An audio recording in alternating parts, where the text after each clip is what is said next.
teknik modifikasi cuaca. Saya akan menelisiknya eksklusif.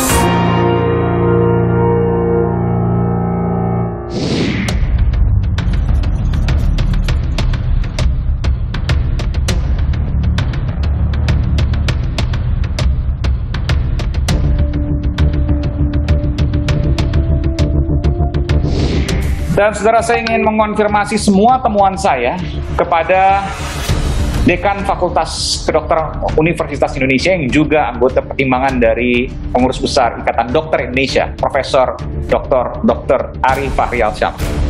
Selamat siang, Profesor. Sehat selalu. Siang. Iya. Saya baru saja kembali dari Pasar Pramuka dan miris saya melihat karena banyak sekali di sana yang kemudian mencari obat sampai kemudian tabung oksigen dan juga regulatornya. Tapi mereka kalau obat oke, nggak ada masalah, tapi oksigen dan regulatornya mereka tidak menemukan. Apa yang Prof dapatkan informasi terkait hal ini? Pertama, ini memang terus terang menjadi kepanikan tersendiri untuk masyarakat kita. Mesti saya sampaikan kepada masyarakat bahwa menggunakan oksigen itu sebenarnya itu adalah atas instruksi dari dokter gitu loh. Jadi artinya masyarakat jangan terburu-buru seperti tadi ya, artinya berburu tabung oksigen tadi. Padahal belum tentu perlu. Nah, belum tentu perlu, betul sekali belum tentu perlu. Karena sekali lagi pun kalau misalnya memang kita merawat pasien yang karena sesuatu hal butuh oksigen, itu juga tentu atas instruksi dokter. Karena kan ada dosis yang diberikan. Dan ini penting, Prof. Tidak semua pasien COVID membutuhkan tabung oksigen. Ya sejatinya begini, sebenarnya kalau pasien COVID itu sudah yang kita bilang masuk dalam keadaan sedang atau berat di mana saturasi oksigennya turun, itu memang membutuhkan oksigen. Well, itu memang itu justru. Tapi kan itu di rumah sakit kan nggak terlalu banyak. Di rumah sakit artinya tidak terlalu kesulitan karena rumah sakit kan punya fasilitas untuk membuat oksigen sendiri ya, regasifikasi kalau tidak salah namanya itu. Ya, jadi begini, memang di beberapa rumah sakit itu memang sudah dipersiapkan suatu tempat untuk oksigen yang disentralisasi. Cuman memang dengan kondisi seperti ini di mana jumlah pasiennya membludak gitu ya, pasien ada yang harus nunggu ruangan, duduk di IGD dengan kursi. Nah, itu kan memang nggak mungkin selang itu sampai ke tempat dia dari suatu site-nya atau tempatnya kayak colokan listrik gitu loh Mas Aiman. Nah disitulah butuh tabung oksigen. Jadi saya melihat memang beberapa rumah sakit ini kekurangan tabung oksigen karena sejatinya memang sebagian besar rumah sakit itu sudah tidak menggunakan tabung oksigen lagi karena kita kan sistemnya udah sistem sentralisasi gitu. Jadi kalau di ruang perawatan sih nggak ada masalah, cuma karena sekarang ada di tenda dan lain sebagainya, maka perlu itu dia extender, ada perpanjangan, betul. Karena itulah di sini kalau masyarakat ini berebut-rebut ini, kasihan yang memang sedang membutuhkan tabung oksigen. Kalau produksi oksigennya sih nggak ada masalah menurut cukup saya. Ya, Prof? Ya, kalau saya rasa sih cukup ya, karena kan kita memang punya BUMN untuk aneka gas itu kan ada ya. Tapi tadi untuk keperluan kecil kan tetap mesti ada tabung. Kalau yang soal gejala ringan misalnya, atau tanpa gejala tapi punya komorbid penyakit penyerta, mereka khawatir kemudian untuk membeli tabung oksigen. Bolehkah itu? Saya bilang nggak perlu beli. Sekarang kalau seumpamanya, ini kita bilang COVID loh ya, lain kalau penyakit lain, Mas Aiman. Saya bilang COVID nih, karena kalau COVID dia mengalami perburukan, itu mesti ke hospital, nggak bisa. Karena begini, kalau di hospital nanti ada yang kita bilang dengan high flow nasal kanul, jadi dengan tekanan tinggi.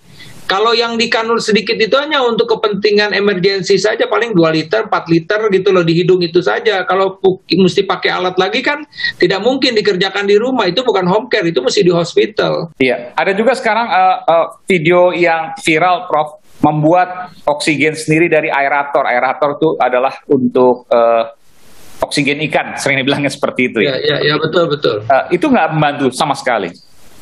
Ya itu kan juga sesaat aja ya tekanan, karena kan tujuan kita itu kenapa disuplementasi, karena memang kemampuan paru kita yang sudah menurun sehingga kita membutuhkan oksigen directly to paru-parunya gitu ya, masuk langsung ke paru-parunya. Oleh karena itu dipasang di hidung dan dikasih tekanan dari tekanan itu tadi itu misalnya 2. Kalau sekedar itu ya ini hanya sesaat saja misalnya gitu. Yang saat ini harus dilakukan bagi pasien yang isoman dengan penyakit penyerta misalnya, tapi dia mungkin tidak ada gejala atau gejalanya ringan. Kan mungkin saja ya Prof, meskipun punya penyakit Ya, penyerta. betul. Kalau buat masyarakat yang kebetulan sekarang sedang isolasi mandiri, baik Anda dengan tanpa gejala maupun gejala ringan, dengan komorbid atau tanpa komorbid, sebaiknya Anda attach dulu dengan dokter. Jadi jangan sampai artinya hanya mendapat informasi, oh ini minum obat ini beli sendiri, nah itu jangan. Ya. Karena di situ nanti akan di-guide oleh dokternya, oleh petugas kesehatannya, apa yang harus dikerjakan oleh pasien tersebut. Misalnya apa, Prof? Bisa disebutkan, Prof? Salah satunya dia nggak perlu obat itu, tapi dia minum misalnya. Kortikosteroid, dexamethasone itu nggak boleh pada gejala, itu udah risetnya di Inggris sudah membuktikan sebutan. Kita juga bisa lihat bahwa kortikosteroid itu tidak diberikan pada kesempatan tanpa gejala maupun gejala ringan.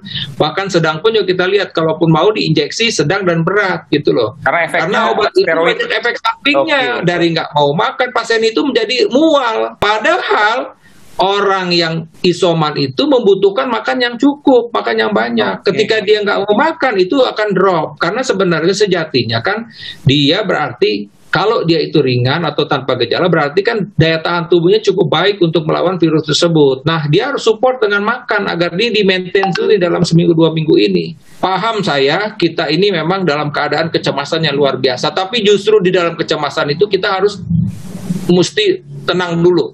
Karena kalau kita cemas ini kita paksakan untuk melakukan sesuatu, akhirnya kita tidak bisa memikirnya secara normal. Baik, terima kasih Profesor Dr. Ari Fahrialsyam, Dekan Fakultas Kedokteran Universitas Indonesia yang juga anggota pertimbangan pengurus besar Ikatan Dokter Indonesia. Terima kasih Prof. Sehat selalu untuk kita, untuk bangsa Indonesia juga. Terima kasih.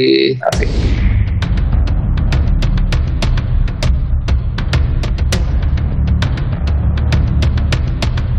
Saya akan menelisiknya eksklusif